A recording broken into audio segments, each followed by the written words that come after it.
हमारे पेट में जठर स्थान में कुछ ऐसे हार्मोन्स या एंजाइम्स या रस पैदा होते हैं जो दूध को पचाते हैं।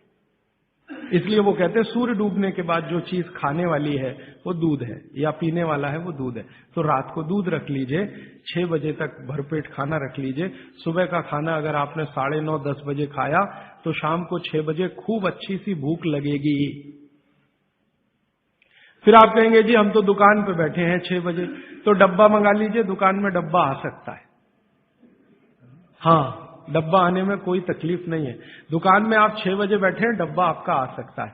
और मैं आपको हाथ जोड़कर कह रहा हूं, आप में से कोई भी डायबिटिक पेशेंट है, कोई भी अस्थमेटिक पेशेंट है, किसी को भी वात का गंभीर रोग है, आज से ये सूत्र चालू कर दीजिए। 3 महीने बाद आप खुद मुझे फोन करके कहेंगे राजीव भाई पहले से बहुत अच्छा हूं, शुगर लेवल कम हो रहा है, अस्थमा मेरा पहले से कम हो रहा है। ट्राइग्लिसराइड चेक कर लीजिए और इस सूत्र को शुरू कर दीजिए। 3 महीने बाद फिर चेक करा लीजिए, पहले से कम होगा। VLDL LDL आज चेक कर लीजिए, 3 महीने बाद फिर चेक करा लीजिए, बहुत तेजी से घटेगा।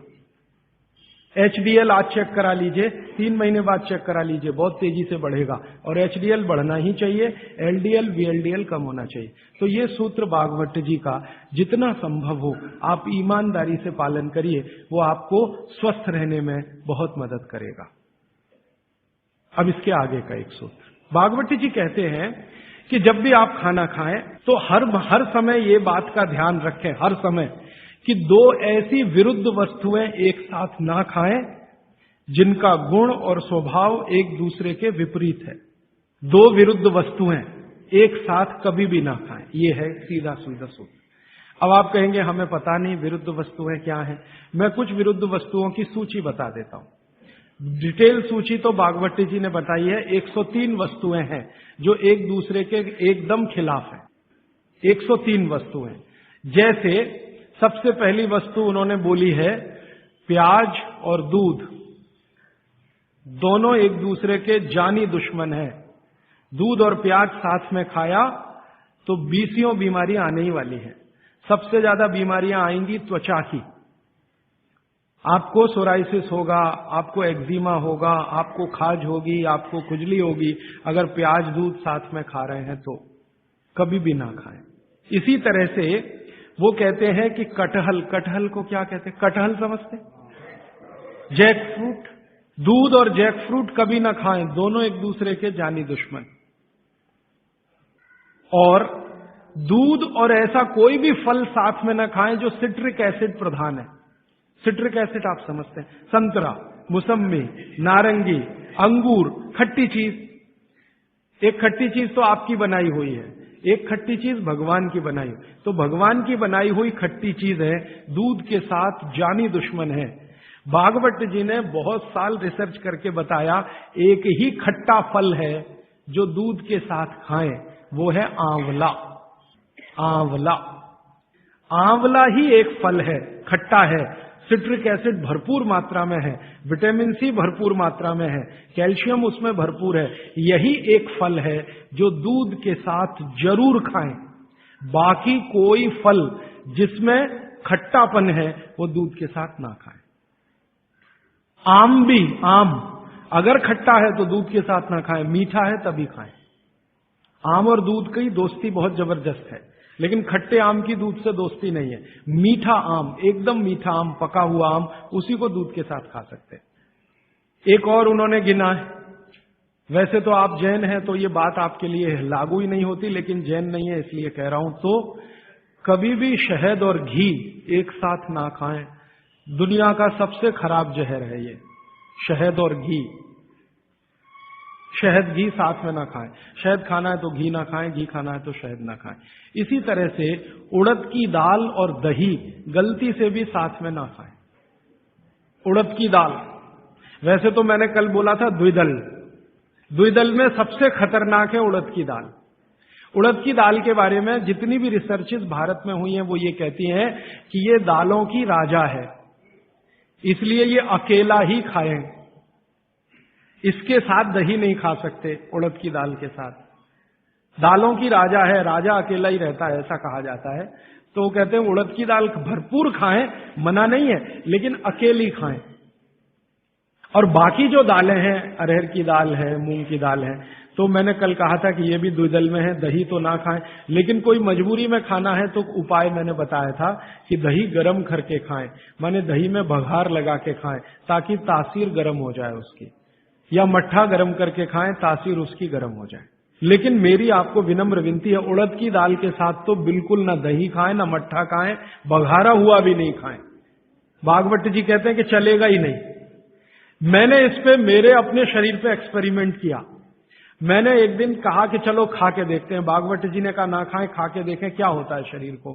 तो मैंने खाने से पहले मेरा ब्लड प्रेशर चेक किया, और उड़द की दाल खाने के बाद दही खाया और फिर ब्लड प्रेशर चेक किया, तो मेरा ब्लड प्रेशर 22 से 25% बढ़ा हुआ था। फिर मैंने सोचना शुरू किया कि रोज रोज अगर मैं ये खाने लगूं उड़द की दाल और दही उड़द की दाल, तो 100% 6-8 महीने में हार्ट अटैक आ ही जाएगा। इसका मतलब माताओं बहनों से हाथ जोड़कर निवेदन है, दही बड़ा कभी भी नहीं, क्योंकि दही बड़ा में उड़द की दाल का बड़ा अगर है तो दही बिल्कुल नहीं। अगर आपको दही बड़ा खाना ही है तो मूंग की दाल का बड़ा है, दही बघार कर या मट्ठा बघार कर आप ले सकते हैं। उड़द की दाल का बड़ा अगर बनाया है तो दही के साथ तो गलती से भी नहीं। उड़द की दाल का बड़ा सीधे चटनी से खा सकते हैं, दही से नहीं। और अगर शादी ब्याह है आपके घर में तो मीनू बनाते समय ध्यान रखें कि मेहमानों को उड़द की दाल का बड़ा और दही ना परोसें, नहीं तो दोहरे पाप के भागीदार बने। आप अपना तो नाश करेंगे ही, आने वालों का भी नाश करेंगे। और अतिथि देवता है, उसको जहर ना खिलाएं। तो ऐसी एक सूची है। मैंने तो आपको 4-5 चीजें बताई हैं, विस्तार से आप पुस्तक में देख सकते हैं। वो सूची ये कहती है 103 वस्तुओं की, ये चीज इसके साथ ना खाएं, ये चीज इसके साथ ना खाएं। तो भागवत जी कहते हैं 2 विरोधी चीजें साथ में ना खाएं। और वो कहते हैं कि अगर आपने ये सूत्र धारण कर लिया तो जिंदगी भर आप निसंकोच बिना किसी रोग के जीवन बिता सकते हैं। तो आज का एक सूत्र मैंने बोला, फिर ये दूसरा सूत्र हुआ, अभी तीसरे सूत्र पे चलता हूं आज का। भागवत जी कहते हैं कि खाना आप जब भी खाएं तो उसको जमीन पर बैठकर ही खाएं, जमीन पर बैठकर खाएं। मैं जैसे बैठा हूं ना, इसको आयुर्वेद की भाषा में कहते हैं सुख आसन। ये आसन में खाना खाएं। क्यों खाएं जी, प्रश्न आएगा आपके मन में। तो भागवत जी समझाते हैं कि जब आप इस आसन में बैठते हैं, सुख आसन में, तो आपके शरीर का जो जठर है ना, ये जो है सबसे ज्यादा तीव्र है, और इस आसन में इसकी तीव्रता हमेशा मेंटेन रहती है। आप अभी कुर्सी पर बैठे हैं, इसमें तीव्रता घट जाती है, और खड़े हो जाएं तो बिल्कुल कम हो जाएगी। कारण क्या है? आप शरीर के बारे में थोड़ा जानते हैं ना, हमारे शरीर में कई चक्र हैं।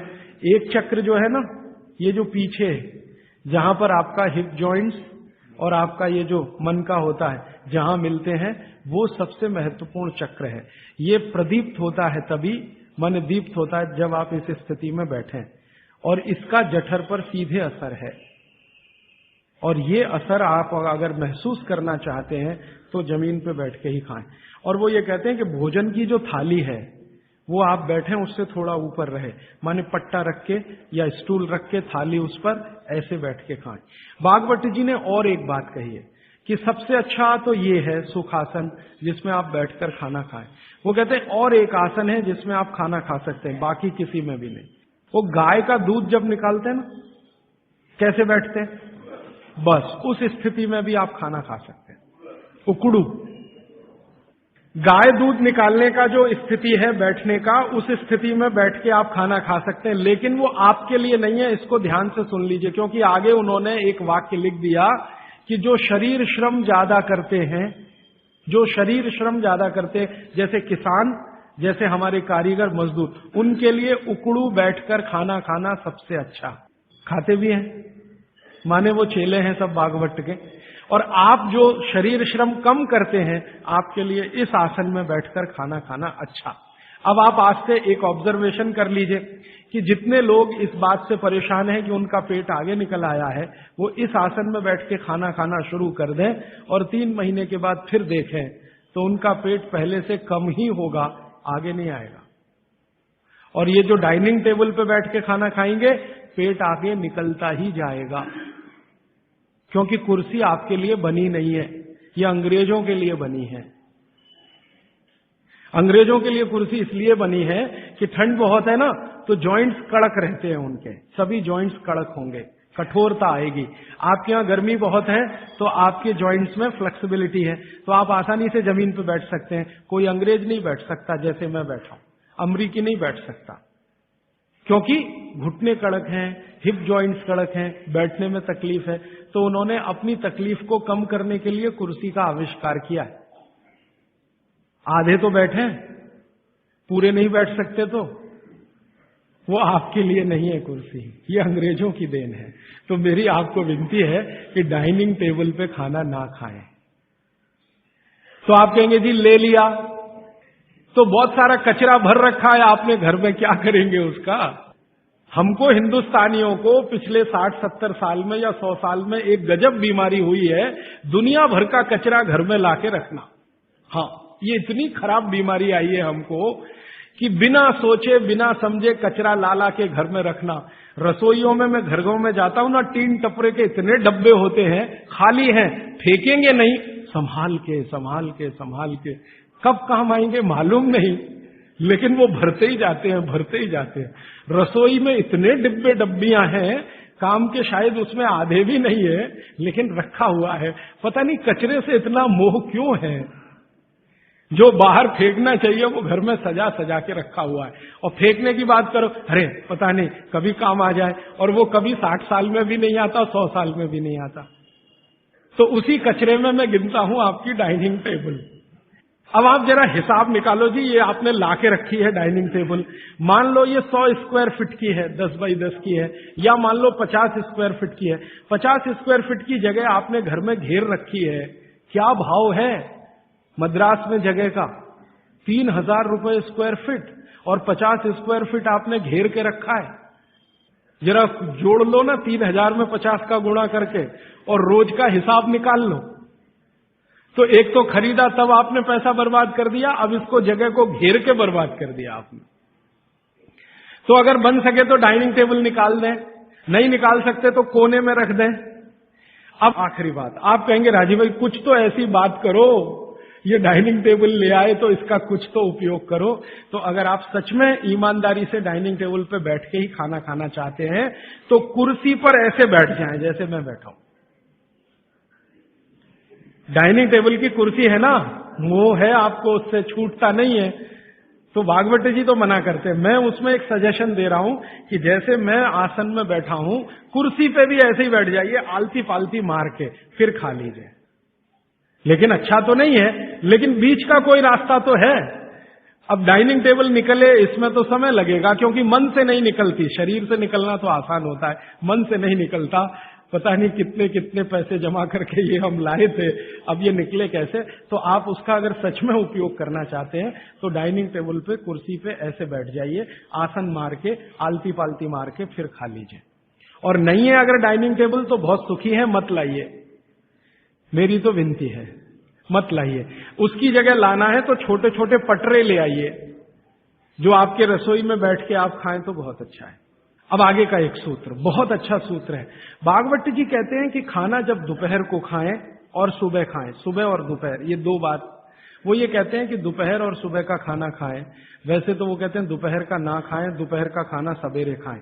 लेकिन अगर आप खा ही रहे हैं तो वो ये कहते हैं कि तुरंत विश्रांति लें, खाते ही विश्रांति लें, खाते ही आराम करें, काम कोई ना करें। सुबह का खाना अगर 10 बजे खाया या 12 बजे खाया या 11 बजे खाया तो खाते ही विश्रांति लें। कब तक? 20 मिनट, 20 मिनट, 20 मिनट विश्रांति लें। और उसको उन्होंने एक्सप्लेन किया है कि वो विश्रांति जो होनी चाहिए वो आपके शरीर को, जो बायां हाथ है इसको नीचे करके दाएं हाथ को ऊपर करके वाम कुक्षी अवस्था में लेटें। अब वाम कुक्षी को सरल भाषा में समझाता हूं। भगवान विष्णु को लेटे हुए देखा शेषनाग पर, बस उसी परिस्थिति में लेटे, उसी स्थिति में लेटे। विष्णु भगवान शेषनाग पर लेटे हुए, वो वाम कुक्षी की अवस्था है। खाना खाने के बाद हमेशा दोपहर को और सुबह इस अवस्था में जरूर लेटे। क्यों? Left side. आप जानते हैं हमारे शरीर में 2 नाड़ियां हैं, वैसे तो 3 है, 3 नाड़ियां, एक सूर्य नाड़ी है, एक चंद्र नाड़ी है, एक मध्य नाड़ी है। ये जो सूर्य नाड़ी है यही भोजन को पचाने में मदद करती है। सूर्य नाड़ी तभी चलती है जब आपकी चंद्र नाड़ी कम हो। भोजन पचाना है सुबह का और दोपहर का, सूर्य नाड़ी तीव्र होनी ही चाहिए। तो लेफ्ट साइड में लेटो तो तुरंत सूर्य नाड़ी शुरू हो जाती है। वैसे तो अगर आप स्वस्थ हैं तो खाना खाते ही आपकी सूर्य नाड़ी अपने आप शुरू हो जानी चाहिए। नहीं हो रही है तो लेफ्ट साइड में लेट जाइए, लेटते ही शुरू हो जाएगी। 20 मिनट जरूर लेटें। फिर आप कहेंगे जी नींद आ गई, तो भागवत जी कहते हैं ले लो एक झपकी। वो ये कहते हैं रोको मत इस नींद को। जो सूत्र उन्होंने लिखा है कि दोपहर भोजन के बाद या सुबह भोजन के बाद अगर आपको आलस्य है शरीर में, तो वो कहते हैं कि बिना संकोच इस झपकी को ले लो। 20 मिनट की झपकी ले लो, ज्यादा से ज्यादा 40 मिनट की ले लो, इसके आगे नहीं। तो अगर आप भोजन के बाद इस विश्रांति ले लें 20 से 40 मिनट, तो अगले आधे दिन काम करने को बहुत एनर्जी आपके पास आएगी। आप चाहें तो आज ही करके देख लें। मैं इस सूत्र को वैसे कल विस्तार से समझाने वाला हूं। भागवत जी ने कल एक सूत्र, माने कल मैं उस सूत्र को लूंगा, उसमें उन्होंने ये कहा है कि शरीर के 14 वेग होते हैं, वेग, उनको कभी भी रोके नहीं। उसमें से निद्रा है, नींद जो है ना, ये एक वेग है।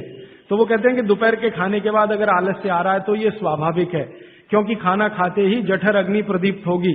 अग्नि प्रदीप्त होने के लिए मैंने आपसे कल समझाया था ना, ब्लड की जरूरत पड़ेगी। तो सारे शरीर का खून पेट में रहता है जब तक खाना पचता है, तो बाकी अंगों को खून की कमी है तो प्रेशर बढ़ेगा।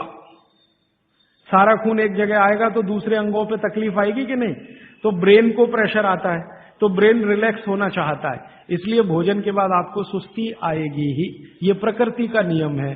तो आप ले लेना उस नींद को, छोड़ते क्यों हैं? बहुत कीमती है, लोगों को मिलती नहीं। गोलियां खाते हैं फिर भी नहीं आती।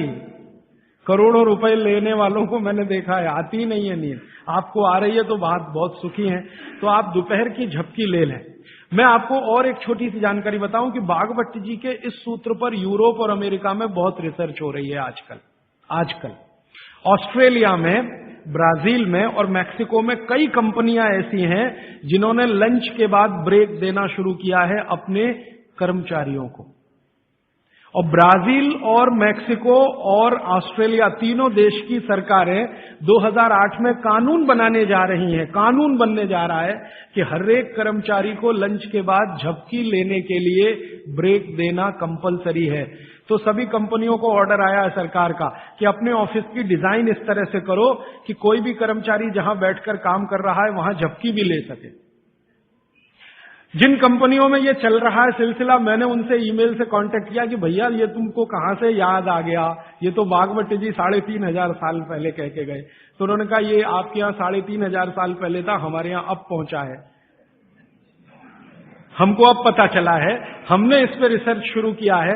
तो उन्होंने ये महसूस किया है कि जिन कर्मचारियों को दोपहर खाने के बाद वो झपकी लेने की छूट दे रहे हैं, उनकी काम करने की एफिशिएंसी 3 गुना बढ़ गई है। एफिशिएंसी बढ़ रही है। तो वो कह रहे हैं कि पहले से ज्यादा काम कर रहे हैं, तनख्वाह उतनी ही है, बस एक झपकी लेने की छूट उनको मिली है, काम बढ़ गया उनका। तो आप भी महसूस कर सकते हैं। और माताओं बहनों को तो विशेष विनती है, क्योंकि आपका घर का काम भी कुछ कम नहीं है। किसी भी फैक्ट्री को चलाना बहुत आसान है, घर चलाना बहुत मुश्किल काम है। और घर में भी सबसे मुश्किल काम है बच्चों को बड़ा करना। मैं मानता हूं दुनिया में इससे बड़ा कोई काम नहीं। तो आपको काम तो घर में भी है, आप भी भोजन के बाद एक झपकी लेने का नियम बना ही लो। सब काम छोड़कर झपकी ले लो आप, क्योंकि मैं आपसे ये कह रहा हूं कि आपके शरीर के स्वस्थ रहने से ज्यादा बड़ा कोई काम नहीं है दुनिया में। जो आपका शरीर दुरुस्त रहेगा, तो घर आगे भी ठीक से चलता रहेगा। इसलिए कोई संकोच नहीं, कोई लिहाज नहीं, कोई शर्म नहीं, सास की शर्म नहीं, ससुर की शर्म नहीं, पति की शर्म नहीं, बच्चों की शर्म नहीं। आपने दोपहर का खाना खाया, झपकी ले ही लो, 20 मिनट से 40 मिनट, जिंदगी आपकी सुखी रहेगी, जिंदगी भर आप सुखी रहेंगे। इसमें कोई शर्म की बात नहीं है, ये शरीर की जरूरत है। जैसे भूख लगती है तो हम खाना खाते हैं, इसमें क्या शर्म करते हैं, वैसे ही खाना खाते ही ब्लड प्रेशर बढ़ता है और ब्रेन को ज्यादा प्रेशर बर्दाश्त नहीं है, तो नींद लेना ही शरीर के लिए अच्छा है। तो आप ये कर लो। पुरुषों के लिए भी मेरी विनती है, आप कहेंगे जी दुकान में व्यवस्था नहीं, कुछ बना लो, आगे पीछे कुछ तोड़ ताड़ के ऐसी व्यवस्था कर लो कि खाते ही पैर सीधे करने को कुछ तो हो जाए। आप कहेंगे जी बैंक में काम करते हैं, बीमा कंपनी में काम करते हैं, तो मैं अमेरिका यूरोप की उन कंपनियों की लिस्ट दे देता हूं जहां पर ये नियम बन चुका है। आपके बैंक और बीमा वालों को वो लिस्ट दिखा दो कि जब ये अमेरिका और कनाडा और ब्रिटेन और ऑस्ट्रेलिया और न्यूजीलैंड में कानून बन सकता है तो हिंदुस्तान में क्यों नहीं। बागभट्ट तो हिंदुस्तान के थे। तो आपकी बैंक और बीमा कंपनियों में भी कोशिश करो। लेकिन आपको मालूम है ये जो हमारा बीपीओ सेक्टर है, यहां तो हो गया है, गुड़गांव में चालू हो गया, उन्होंने चालू कर दिया, दोपहर को खाने के बाद झपकी लेने की छूट देना शुरू कर दिया। तो अगर वहां हो रहा है बीपीओ सेक्टर में, आईटी सेक्टर में, तो सब जगह हो जाएगा, धीरे धीरे ये आ जाएगा। अब मैं आपको एक उल्टी बात कहता हूं, गुजरात में जाता हूं, मैं राजस्थान में जाता हूं, जयपुर जैसे शहर में, राजकोट जैसे शहर में, तो दोपहर को सारा बाजार बंद रहता है। राजकोट में हजारों करोड़ का बिजनेस होता है रोज का, दोपहर को कोई दुकान पे नहीं मिलेगा, करोड़पति से करोड़पति। कहां है जी, खाना खा के झपकी ले रहे हैं। बहुत सुखी लोग हैं, बहुत सुखी लोग हैं। काठियावाड़ में मैंने देखा है, क्या पोरबंदर, क्या राजकोट, क्या जामनगर, क्या जूनागढ़, क्या अमरेली, दोपहर को बाजार खुलेगा ही नहीं। और मैंने तो ऐसे ऐसे लोगों को देखा है कि ग्राहक आके खड़ा है करोड़ों रुपए लेके, सेठ जी कहेंगे जी शाम को आना 4 बजे के बाद। अरे सेठ जी मेरे पास बैग भरा है रुपयों का, शाम को ले आना, मुझे अभी इतनी फुर्सत नहीं है, मैं नींद ले रहा हूं। बहुत सुखी लोग हैं, समय का सही सदुपयोग कर रहे हैं। अब कुछ लोग गालियां देते हैं, क्या निकम्मे लोग हैं, दोपहर को सोते हैं। सोना ही चाहिए। पूना में आप चले जाइए, पेशवाई के जमाने से पूना के लोग दोपहर को खाने के बाद जरूर नींद लेते हैं। पेशवा ने इसके लिए बहुत प्रचार किया था, बागवट के इस सूत्र का। तो वहां भी है, पूना में भी है। जो पुराने शहर है ना हिंदुस्तान में, हर जगह ये देखने को मिलेगा, दोपहर के खाने के बाद सब झपकी लेंगे ही।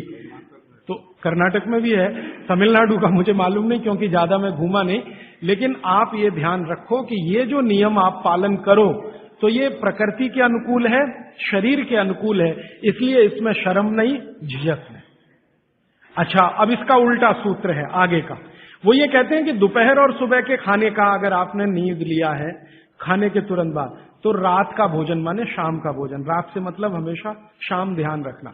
तो शाम के भोजन के बाद कभी भी विश्रांति नहीं लेना, उल्टा है बिल्कुल। सुबह का भोजन किया तब तो विश्रांति जरूरी है, शाम का भोजन किया तो 2 घंटे तक विश्रांति नहीं लेना। 2 घंटे माने 6 बजे खाना खा लिया तो 8 बजे ही जाना सोने के लिए, उसके पहले नहीं। 5 बजे खाया तो 7 बजे, 2 घंटे तो विश्रांति लेना ही नहीं। क्यों? सुबह का जो है क्रम शाम को उल्टा है। सुबह सूर्य का प्रकाश है, पवन का स्पर्श बहुत तीव्र है, शाम को सूर्य का प्रकाश बिल्कुल नहीं है। तो शरीर की बायोकेमिस्ट्री पूरी बदल जाती है सुबह और शाम। सुबह कुछ तरह के हार्मोन्स हैं, शाम को दूसरे तरह के हार्मोन्स। तो शाम के लिए वो ऑब्जर्वेशन करके कहते हैं कि कभी भी खाने के बाद तुरंत सोना नहीं, अगर सोएंगे तो हार्ट अटैक, डायबिटीज, सब बीमारी आने की संभावना। तो शाम को खाने के 2 घंटे बाद तक ना सोएं, सुबह खाते ही जरूर विश्रांति लें।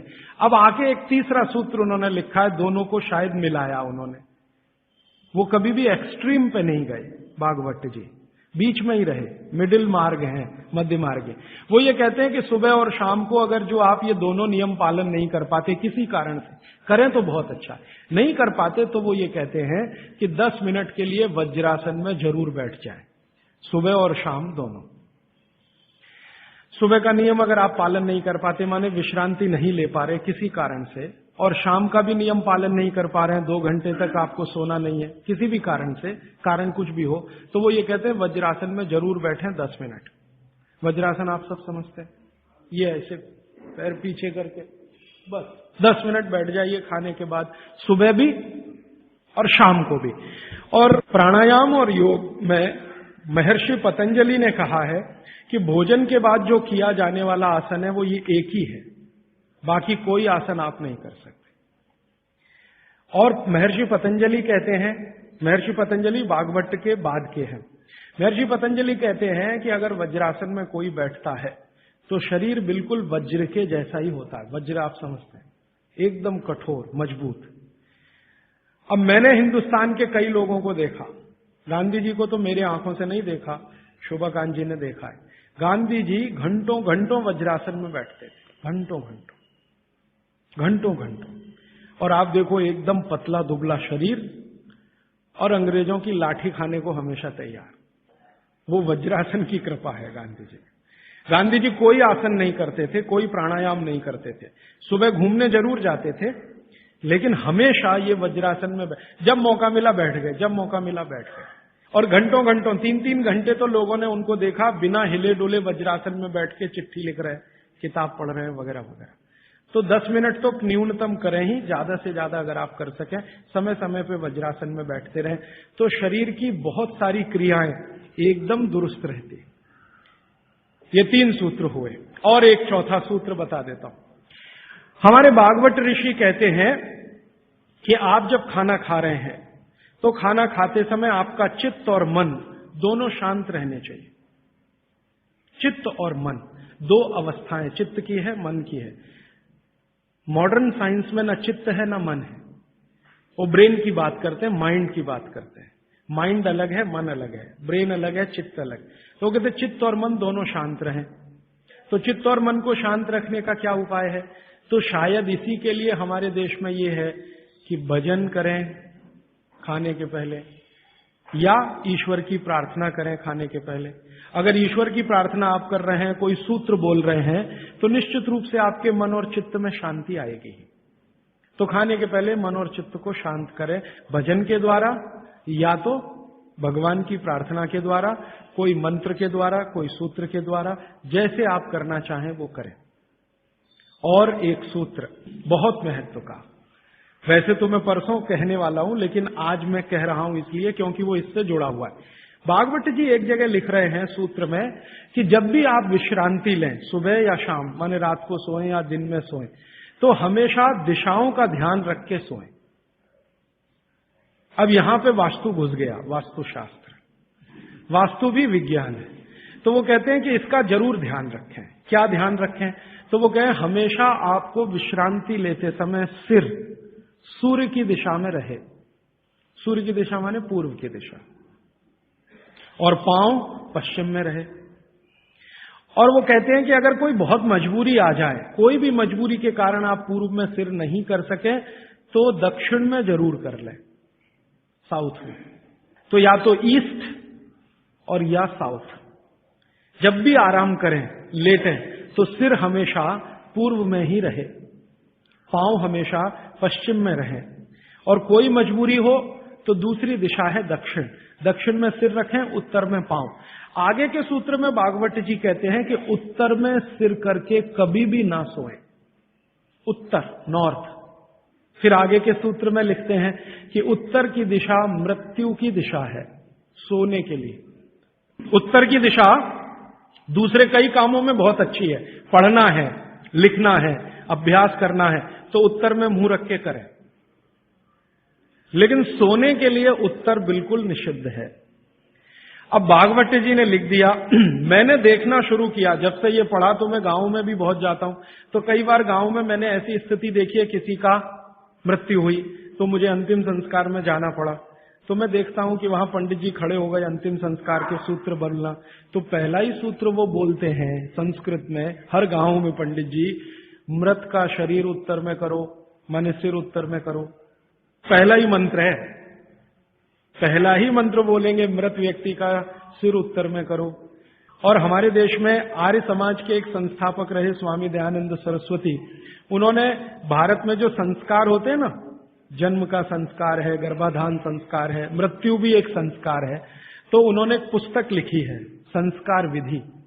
उसमें पहला ही सूत्र है मृत्यु के लिए, तो उसमें वो कह रहे हैं कि सबसे पहले मृत व्यक्ति का सिर उत्तर में करो, उसके बाद विधि शुरू करो। अब ये तो हुआ भागवत जी का, दयानंद जी का वगैरह। अब मैं विज्ञान जोड़ रहा हूं इसमें, ये मेरा अपना एक्सप्लेनेशन है।